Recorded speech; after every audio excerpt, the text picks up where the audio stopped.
Goals fairly simple. Wes Baines, one from 35, was it 40 yards, and then a mere tap in from 30 yards for the second. Yeah, well, that's what Wes can bring to the team, and that's why we put him back in the team today, because I think we've been lacking in terms of quality from set pieces and balls into the box, and Liam Brown was probably very unlucky not to play, but we just thought Wes, particularly at home, can give us that extra little bit from set pieces. So that's why he was recalled, and I think you've seen in two bits of skill that if that was shown in the Premiership, you'd still be watching it probably in 10 years' time, because the two goal, I mean, his first goal was very good, but the technique for his second goal, I thought, to hit that through a crowd of players as hard as what he did and as accurate as what he did is a fantastic piece of skill. Were you happy with the reaction of the players after the 1-1 draw against Chasetown last week?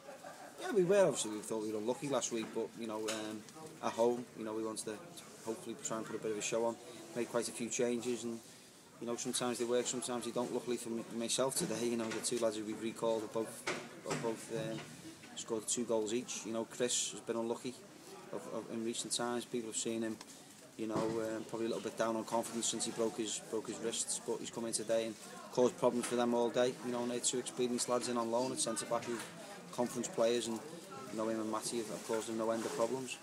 And a competent performance from Matt Glennon making his debut as well. Goalkeeper you signed yesterday.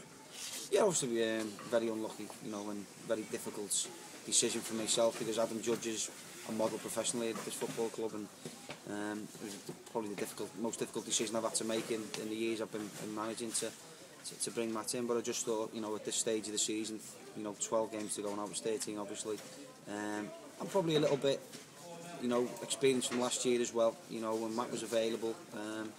That's the opportunity I just thought I had to take at this time, and that's no detriment to Adam Judge or his ability to be a goalkeeper, but because he's top class. And as I said to him, if this was 10 games into the season, a little bit different, but we all know, at the business end, when it's quite close, pressure can build up.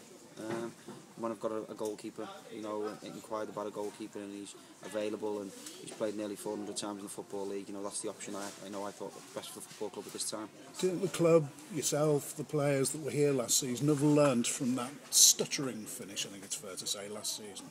Well, hopefully, with bringing the Mark Williams and Matt in at this stage, hopefully, I've learnt a little bit from that and gone with experienced players. But a lot of the lads who were here last year, who won us the league last year, there's not many, this year left.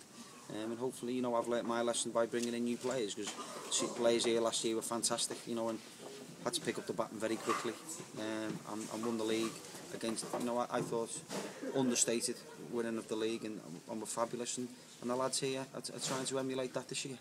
And a word for the crowd today, they really got behind you, didn't they? They did, yeah, from the first minutes. It was, at times, it can be quite quiet here at the Exacta.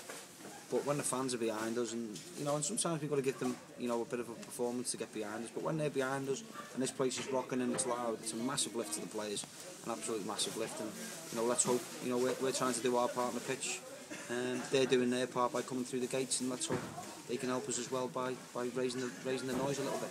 Neil, congratulations. Thanks for talking.